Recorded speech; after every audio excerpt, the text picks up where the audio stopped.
from Evanston, Illinois, the studios of WCGO, our new flagship, as we bring you a new and fresh Sunday night show live every Sunday night from coast to coast and border to border. Nothing in the can on this broadcast. And again, it used to be that we'd sit around the table, four people and I. We would just chat about whatever was in the news. Well, we can still do that, but we're doing it all via electronics and via Zoom, a new technology, which again, I think if you bought Zoom stock a few months ago, that was probably a very good idea. If you did not hear the news earlier, the president has extended until April 30th the deadline, or the next deadline to impose all of the federal restrictions dealing with coronavirus. Each individual state and mayor will have other things that they may want to add to it. We'll learn more about that as each day goes by. But again, most of the news, as well it should be, is based on the physical problem of the virus. But again, it has only been mentioned casually, the psychological and impact that this is having on people from around the United States and actually around the world. Christina Biederman is a PhD doctor, and she is with Adler University in Chicago. She is a professor of clinical psychology. And Christina, we thank you very much for joining us tonight on Beyond the Beltway. For having me. I'd like to begin by asking a basic question, because we use the term either stir crazy or cabin fever. Is there a clinical definition for cabin fever? No, that may be a more useful descriptive definition than any kind of clinical definition we might have. But I think generally people are using that to describe what their experiences are in this really different environment, right? Where we're all inside, we're trying to, those of us who are lucky enough have jobs that we can work from home. We're trying to now do that in walls we weren't in, with people we weren't working with before, with our families around us. And people are getting anxious and trying to adjust to this very new way of life very quickly. And for different people, that's going to look different ways. So when you say cabin fever, that's what I take it to mean. In the last segment of the show, we talked about whether or not some corporations around the country are going to be observing these changes in work environment. And maybe when this virus is beaten, whenever that may be, some people are not going to go back to the old, work style in the United States. Do you think that's possible? And again, what are the psychological concerns or cautions that you would have for those that are thinking in those terms?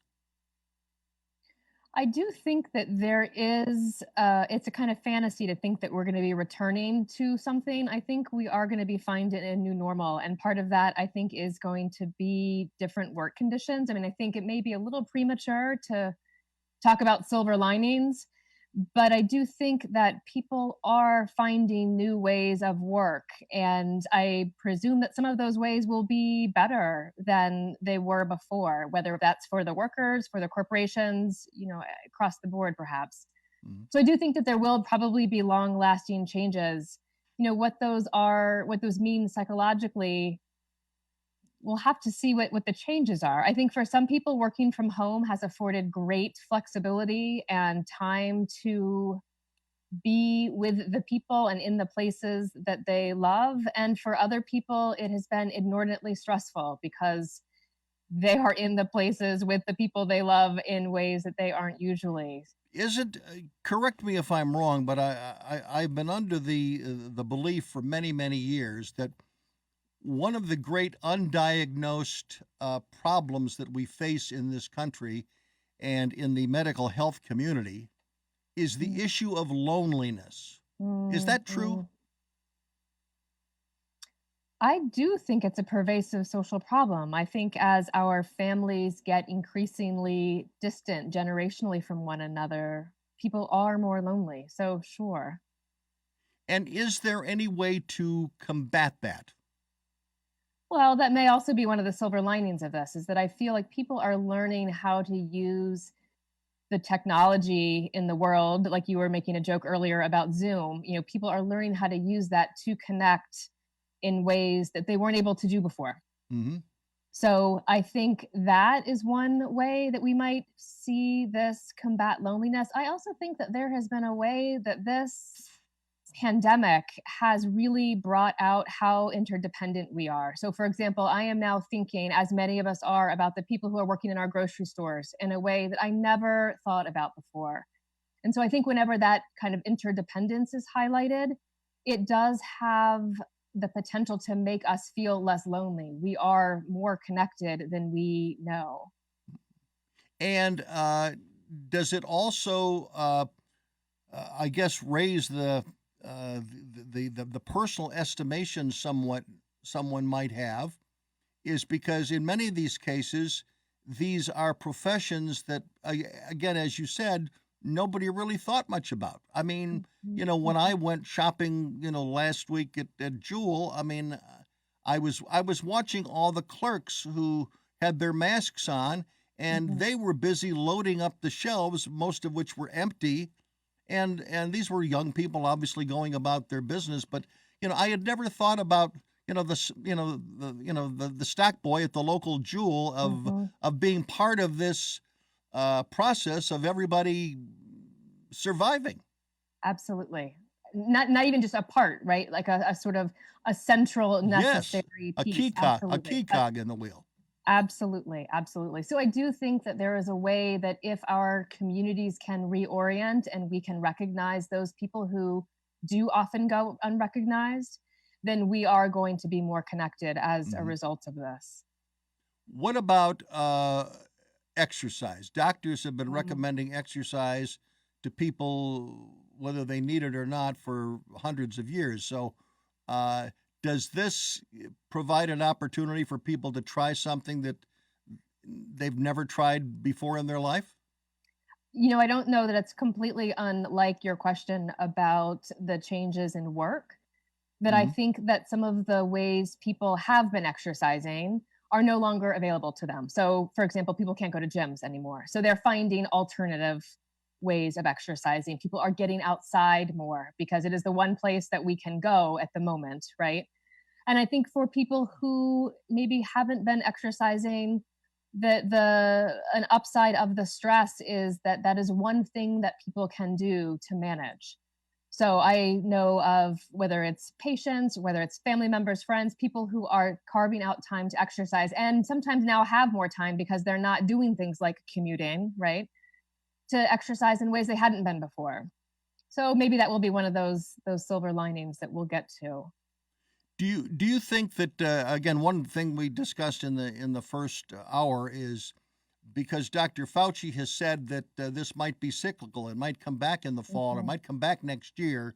So I'm thinking all of the dramatic things we did mm. this time, are we going to have to do those every single year? And I raised the possibility, does it mean that maybe there's never going to be any more baseball games for people to go to or large recreational Mm. things? I mean, this is, one of the maddening things of this month is the month of March without March Madness.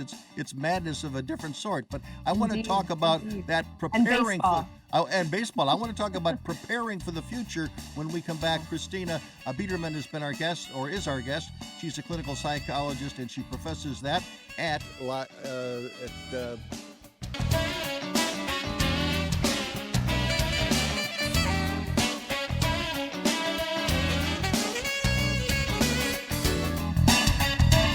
Bruce DuMont back in Evanston, Illinois. Thank you very much for joining us. We're talking to Christina Biederman. She is a doctor of psychology. She's an associate professor of clinical psychology at Adler University, which was forgive me for missing that going going to the break. It's Adler University. It's based in Chicago, and we had some callers on the line. I don't know whether we still have them or not, Mr. Andrew. We do. Let's go to Brian, listening to us in Schaumburg, Illinois. You're on the air, Brian. Hi, good evening. Nice Hi. to talk with you all. Hi. One of your competing media outlets just aired a program where they interviewed ER doctors and staff, and they talked about their workloads. And this one female doctor said she hadn't slept since the outbreak occurred in New York City. Last half hour I've listened to all the free marketeers focus on money losses to businesses and livelihoods, which are very real, but we're not thinking about the hospital system. we were just let it rip, you know, besides the 100,000 plus people that would die, you know, the old and the feeble, you would have millions of people wanting or needing a hospital bed. And that's not going to go away for months, 6 months probably. And, you know, this is the nuclear issue of the presidential campaign. And it's very important. And I think everything's got to be examined, including past political mistakes. Yeah, but they don't necessarily have to be dealt with right now. I mean, that's something that there are going to be books written for decades about this, Brian, and I'm not suggesting that any of that be shoveled under the rug. But at the moment, we're talking about saving lives. We're talking about monumental decisions, as you have just stated, whether it is hospital beds, whether it is tests. You know, we had this decision announcement yesterday from Abbott Laboratories in North Chicago that, again, they're coming out with a 5-minute test for coronavirus. I mean, that in itself is a significant change from what we were talking about on this program, 2 weeks ago. So, I mean, these things do happen. But what concerns me is there is great deal of pressure on the healthcare workers. But again, you know, every reporter can find one healthcare worker who is going to complain about something. Or you might add, you know, if you're a political reporter, you can find one governor that's going to complain about something. But the reality is the federal government is in a position to do a lot, and they are doing a lot. Now, they're not doing it as fast as everyone like. They're not doing it as fast as they would like. So again, can I make another statement? Sure, absolutely. I think Donald Trump is playing this the way he is because he knows this is going to be horrible, and he wants to have the governors as a foil. He needs to have somebody to point to say, well, look at that woman in Michigan. She failed. Look at that liberal in California. Well, he failed. That's what he's going to do. No, I don't. You know, he'll never admit a mistake. He's going to blame it on the governor. That's why he's acting. I disagree with that, and here's why I disagree with it. Because I think that's a game two sides can play. The governors can all be blaming the feds. Everybody likes to, point their finger at the feds. This wasn't done. That wasn't done. But I think it's important if indeed, as we heard in the first hour, if 21,000 masks were in the stockpile in the state of California and they were all expired, I wouldn't expect Donald Trump to know that. I would expect Gavin Newsom to know that. And we had someone explain how that happened. So what the president is saying is that we have 50 governors. They should all know their respective neighborhoods and their states well, and they should make sure that they use the clout of their governorship in those states to get their health care facilities back up to speed. Because you know what? The healthcare facility in New York City and New York State wasn't ready either. I mean, we had a health commissioner of New York City 3 weeks ago, and she was saying that there wasn't a problem and not everybody needed to be tested. This is the current health commissioner, not from Mayor Giuliani's day. I mean, so you have people who they think they're ready, and this situation has said to everyone, you know what? You think you're ready, but you're not. The federal government, you're not ready. The state of Illinois, these other states, you're not ready. And so should there be finger pointing or should there be more action, when governors can pick up the phone and try to get things done just like the president tries to get things done? I'm sure you would not have had the press conference today with the leaders of these transportation companies and these pharmaceutical companies. You wouldn't have had that press conference if they had not already stepped up and said they're going to try to give the president what he wants, which is ventilators and masks and everything else. Let me jump in here from Go ahead, Christina. a kind of just a sort of thinking about this from a citizen's perspective and a kind of what is the cost of all of this on us as individuals' perspective, because I do think that as we are listening to all of this finger pointing, that it is a convenient place for us to put the ways in which we feel helpless and angry, people who have had access to medical care interrupted while they and their loved ones are potentially sick, It is a recipe for people to feel helpless and angry. Mm-hmm. And I think that there is potential in that to turn to our communities and to try to figure out what we can do. In other words, there are greater political Right. stations than any of us are going to be involved in. But I do think that one of the things that has come from this has been a kind of upsurgence of connection and community action that I would encourage people to consider joining, maybe in ways they wouldn't have before, as a means of getting a hold of this helplessness and anger. Because as you started before the break, there is a good chance this may be cyclical. I'm not an epidemiologist. I don't know what this is going to look like, but I do think that we should all be preparing for more of a marathon than a sprint. And if we let the helplessness and the anger build, it's not going to serve anybody. So I think how we can get that into our communities, how we can feel like we have some agency is paramount. I would put that up there with exercise and sleep and stress management. Because people would like to know, and I think there would be a sense of satisfaction if they knew that other than washing your hands 4 or 5 or 6 times a day, Right. what is it that I can do? Okay, I don't go to the restaurant, or if I go to a drive-through restaurant, I'm paying with credit. I mean, there are things you can do, but in the big picture, it doesn't sound like much. But I guess if everybody does their part, it will add up to a lot. That's the hope, right? That's the hope. And that we would find some places where we could be creative and innovative in the faces of challenges we, as at least the generations that are alive now, we haven't faced this before. Right. And so what might it look like, right? And can we get a boost from that would in some way counter the helplessness and the anger? Right. Let's go to David in San Francisco. He's listening on the internet. Go ahead, David. Well, thanks, Bruce, and your guest. Thinking from the psychological, there were a couple of different angles. With a normal epidemic, slow and steady wins the race. Slow and steady wins the epidemic. Right. Keep wiping down the doorknobs and, banisters and, keep the place swept and clean, and you're pretty likely to not have any problems with it. But the psychological idea that you go to bed at night and almost every bit of the news is expounding on this, and people's fitful dreams, and along your guest's line, the psychological angle of this.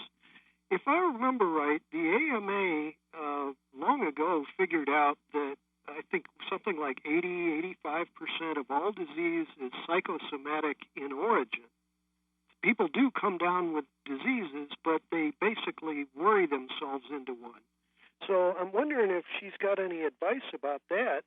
But then regarding the earlier caller, let's let her respond to that, because that's a good question. Christina? Sure. I think that the mind-body connection and the negative effects of stress on health are clearly established. And so I think, for this, what it speaks to is all of the ways we have to prioritize taking care of ourselves in order to keep ourselves physically healthy, to have our immune systems as strong as they can be. And we can do things proactively to do that, right? We can exercise, we can sleep, we can nurture our social connections, we can talk to trusted people about the range of what we're feeling, we can limit our news exposure. We can seek out the arts. I was thinking today about how grateful I am for humorists that I listen to. Mm-hmm. That these are all things that we can do to boost our mental health, to counteract the stress. And very clearly that then gets related to our keeping ourselves physically healthy. How important is a pet? Oh, I think pets are wonderful. I think our pets are clearly the winners in this situation. For the people who are now working from home, the pets are with their people all the time.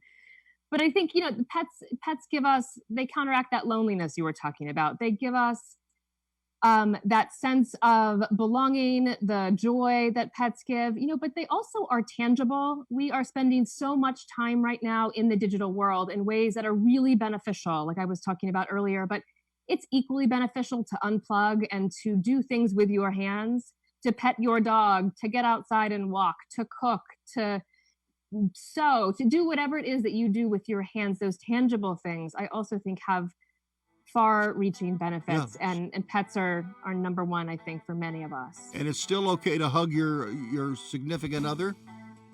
As far as I know, I think that's fine. I'm not a medical doctor, but I think as much as we can be with people, the better. Dr. Fauci, they haven't touched that yet, but you see young lovers out there walking, holding their hand. You can only imagine what they're doing when they go home. But again, if they live together, maybe they're immune to each other. Again, Christina Biederman, thank you very much. She is with pleasure. Adler University. She is an assistant professor of clinical psychology. Back with more in a moment.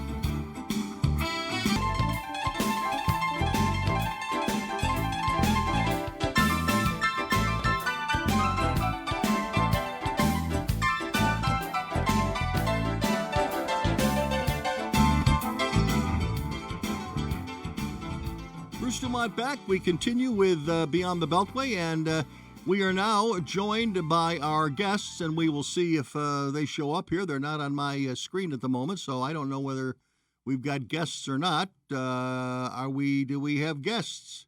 Mr. Andrew, well, he's saying 1 minute, we will have guests. Anyway, 1-800-723-8029 is the phone number. Wherever you're listening this evening, we'd love to get your thoughts as to how things are playing in your particular neighborhood. Most of the news has been about what's happening in New York City, and I want to get reaction from those around the country. I mean, is there too much discussion that this is about New York City? It is the epicenter. It's the largest state. It's where most of the deaths are. It's where a lot of the federal support is going to be going. And I understand that we have Mark Carbonaro on the line. So let's go to Mark Carbonaro. Andrew, can you hear us? Let's go to Mark Carbonaro. Mark, nice to have you with us. Joining us from Salinas, California. You're on the air. How are you? Bruce, and actually I'm in Monterey at my home. The radio station is in Salinas. Okay. Well, as I look out the window here, I can see the parade grounds where you endured forced marching many years ago as private at Fort Ord, California. Well, that's good. DuMont at Fort Ord. Yeah, Mark. Let me ask you. You're the program director for our affiliate out there, and my question to you is: are you? How is this playing with your listeners to your station and the people you run into every day? Are they are they up for this wartime footing we have? I think most people are. From what I've run across, from talking to listeners, from social media interaction, people are taking this very seriously. When I look around Monterey, the streets are, for the most part, empty. There's a little bit of commercial activity going on during the day. The stores are certainly not crowded. There's a handful of people when you go into a hardware store or a grocery store. So I think most people have taken it to heart. And while we have not had a lot of infections in this area, I think Monterey County alone is up to about 32 right now, and one death.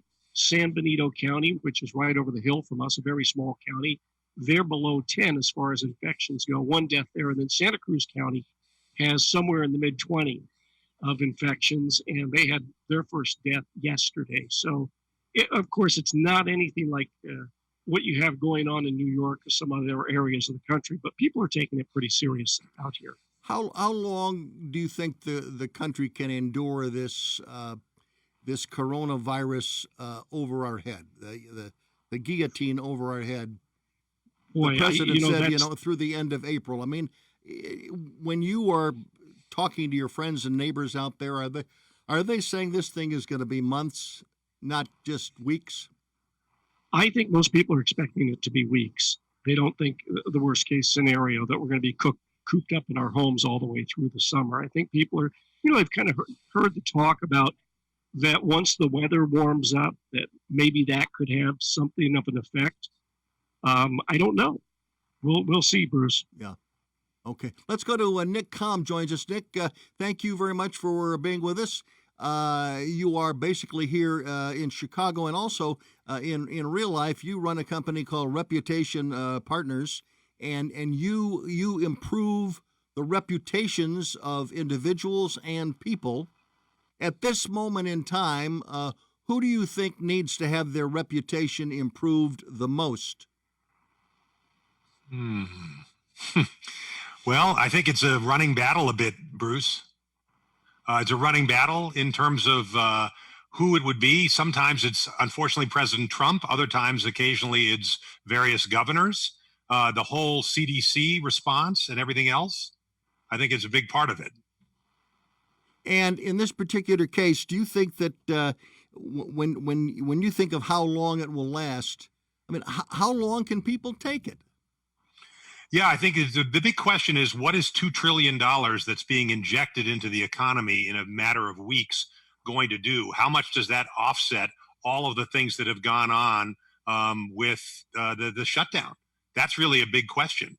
And I think certainly a few more weeks would be it. I think beyond that, you're really going to be putting a huger stress on the economies and people's well-being. You were talking about social isolation. You were talking about psychological effects. I think it's pretty incredible that we haven't already seen a significant number of those already, since most of us have been on lockdown for a few weeks already. Mm-hmm. And if it goes another 4 weeks at least, as the president suggested, and who knows what the various governors will do? Will they decide to reopen their respective economies at the end of April, or will they keep them closed out of a quote unquote abundance of caution? I think that's a real question. In this particular case, I mean, we have a federal government. A federal government is supposed to supersede state government in a lot of areas, certainly in the areas of public health.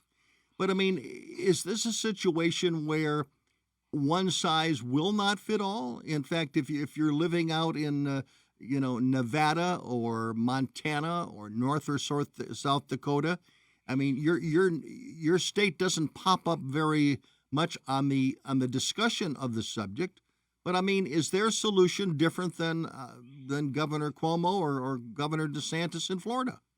Well, I don't think it completely can be, though, Bruce, because we're a very mobile country when we have air travel and we have interstate commerce and people move from place to place. It's not like 100 years ago where people didn't go more than 15 or 20 miles from where they grew up and lived. We're a very mobile country and people are traveling. I think that's one of the reasons. Should air travel be stopped to and from New York State, in your opinion, New York City? No, the same way they couldn't do the lockdown, the complete quarantine that Trump had speculated. But they could stop planes going to and from New York City. They could, but what's going to stop somebody from hopping in a car and driving to Philadelphia and getting on a plane? Well, Ben, Mark, what's your answer to that question? I don't think if most of these things are coming from New York City, I mean, certainly the governor of Florida has said, and the governor of Rhode Island, and also the governor of South Carolina has also said that we want to track people that are coming from New York City, and we want to quarantine them. Now, is that an extreme position, Mark?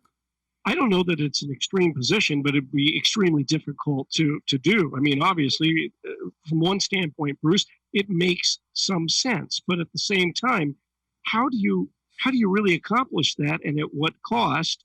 And at a certain point, we have to weigh, what does it cost us to do all this versus what's happened to our economy? And I'm sympathetic to what the president has been talking about trying to get the country moving again, because it takes tax dollars to fight this virus, this infection. And you got to have business moving to generate tax dollars to fund the social services and the medical care. So we're in a very, very tough spot. And then I also heard Dr. Birx talk about this yesterday, or actually this morning. Dr. Birx was talking about the fact that, hey, we need the airports to be open so that medical personnel can be flown around the country so we can surge people to where they're needed at the moment. And if we shut down all commercial air travel and say, well, the only way you can get from point A to point B is going to be via charter or some type of private aircraft, how are you going to afford to do that on a regular basis? Do you think, and this question to you, Bruno Barron joins us. Bruno, while you're there, can you hear us okay? I can hear you okay. Can you hear me? We can. And my question to you is, you are our libertarian on the program. And again, I am joyful in seeing and reading your Facebook posts just about every day. And you have many of them, and they're very to the point. And based on what you have written just in the last week, what's the biggest concern you have about the action of federal or state government in the last week?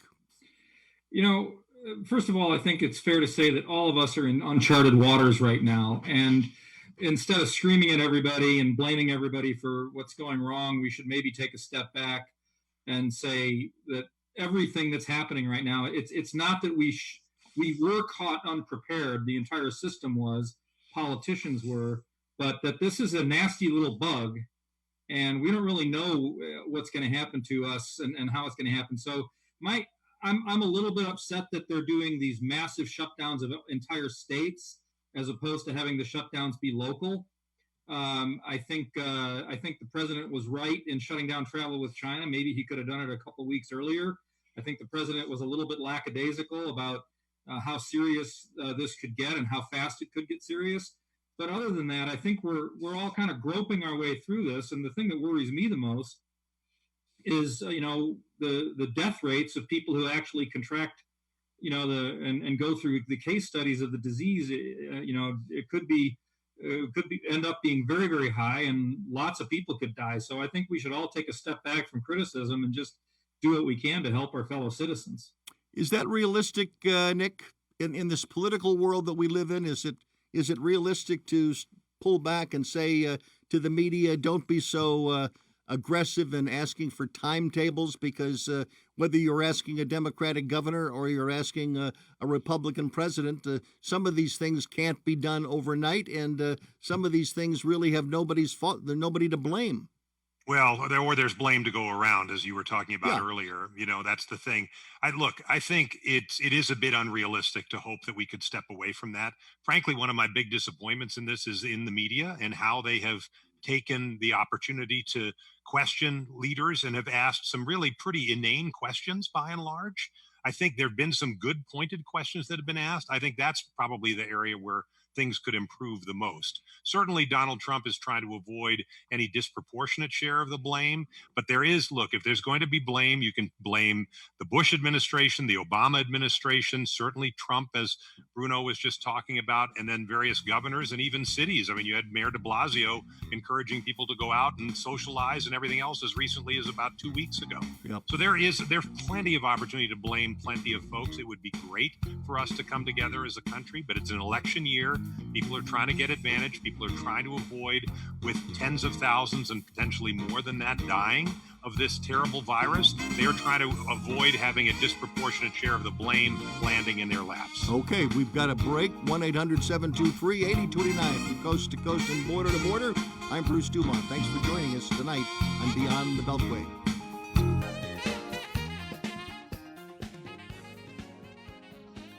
Bruce DuMont back in Evanston, Illinois. And again, we're talking with Nick Kalm, and we're talking with Mark Carbonaro, who's out in Salinas, California, and also to Bruno Barron, who is our card-carrying libertarian this evening. And Mark, going back to you, when you look at, I guess one of the things that's sort of pleasant out of this conversation is there's been a lot of finger pointing in the past. But the governor of California and the president seem to be getting along. Yes. The governor of New York and the president seem to be getting along. There are some exceptions, but does that surprise you? And how is that playing in the highly partisan state of California?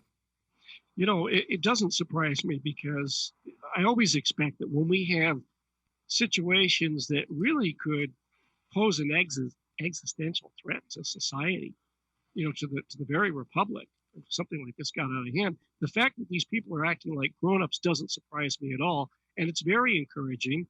And I've even seen some people tone it down a little bit. However, on social, like when you talk to someone in person and say they're on the opposite end of the political aisle from you, and you start talking about this, they are more reasonable than, say, people happen to be on Facebook and chat situations and so or on talk radio. Or on talk radio for that matter, where people have just dug in their heels, and nothing that the guy on the other side can ever make any sense or be right at all. And it really is a time for people just to take a step back and say, hey, this is bigger than some of the petty arguments that we might have about certain policies. We really need to come together on this. Hey, Bruce, could I speak to this? Yes, you for can. just a Go second? ahead. Yeah, I was just going to say, and I think I've talked about this as well on Facebook, to Mark's point. When I see governors publicly calling out the Trump administration during this, Again, I think it's unfortunate that the president is as reactive as he is on these issues, but it just seems so reckless to me, whether it's our own Governor Pritzker here or the governor of Michigan or whatnot. I totally get that they are concerned about having enough respirators and enough ventilators. But if you're going to deal with somebody who tends to counterpunch and you're in the midst of a pandemic, how does airing those grievances publicly protect the lives of your constituents? I have yet to hear anybody explain to me how that can be a good thing. Yes, absolutely make a big deal about it privately to Vice President Pence, to other people, to FEMA, to the Army Corps of Engineers, privately to Donald Trump, but to stand up at press conferences, as we've seen some governors, notably not Governor Newsom, notably generally not Governor Cuomo. But when you have these other folks do it, and I'm taking it personally because I sit here, as you do, Bruce, here in Illinois, and Bruno as well, and I hear our governor sitting there publicly, repeatedly calling out the president. How does that protect people who live in the state? Or generally speaking, it's the federal government. He's done it by name in the past as well. But you're right. It seems to me that it's politics 101. You don't insult the person you need a favor from. Yes. In any walk of life. In any walk of life. But anyway, now let me ask you this, Bruno. I mentioned this earlier on the subject. Obviously, the president was very complimentary of Abbott Laboratories because they've come out with a 5-minute coronavirus test now, which they're going to get out to market. I don't know how many they're going to be making, but they're getting it out to market. And Governor Pritzker said today that he had talked with them and that Illinois is at the top of the list. They're going to get the first tests. So, I mean, my question is, because he knows the guy and it's from Illinois, is that in the best spirit of, I mean, maybe Illinois doesn't need the tests as much as, let's say, Louisiana might need right now. I mean, I want them to come to Illinois, but just to brag that, they're going to come to Illinois first because, they're made in Illinois. I mean, does he want other states to say the same thing? No, I think that's incredibly bad form. If you take away all of the bad form that people have been playing, and the president has his own issues there as well, I think what's really interesting is that the rest of America is stepping up. All the American people are doing everything they can. And I think Abbott and there was here in Champaign, down in Champaign, they've developed a really fast respirator that they're trying to get put into production. And that was done in the University of Illinois Champaign-Urbana lab. I read the article today in the News Gazette. There's all kinds of really fantastic stuff happening. And you're watching an in-time, real-time mobilization of resources.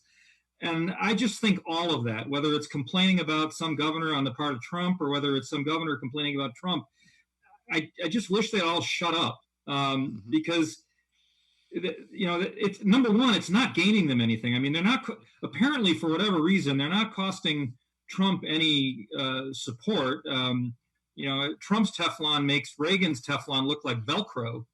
So I don't really know what they're playing at by trying to do that. And then the other thing, too, is that just because it's an Illinois company, I think as far as Abbott and all the other resources that are coming online, you send those immediately to the places that are suffering the most, which would be New York.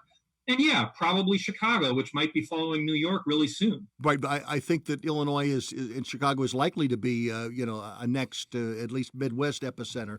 So my question to you, though, is at this particular point, Mark, last question to you is, in the wake of this, are we going to have a greatly improved public health system that will quickly know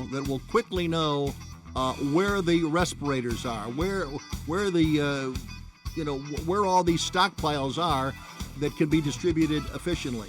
Is that going to come out of this? I need a 10-second answer. I would sure hope so, and I think it will. I think there'll be a lot of public pressure in that direction. Mark Carbonaro has been with us. He is the program director of the ever-popular Power Talk 1460 and 101 FM. That's in Salinas, California. That is part of the Beyond the Beltway radio network. Bruno Barron has been our card-carrying libertarian. Nick Combe from Reputation Partners has joined us. Our thanks to Andrew Marshall for his assistance in the production of this program. I'm Bruce DuMont. Until next week, good night from Evanston, Illinois.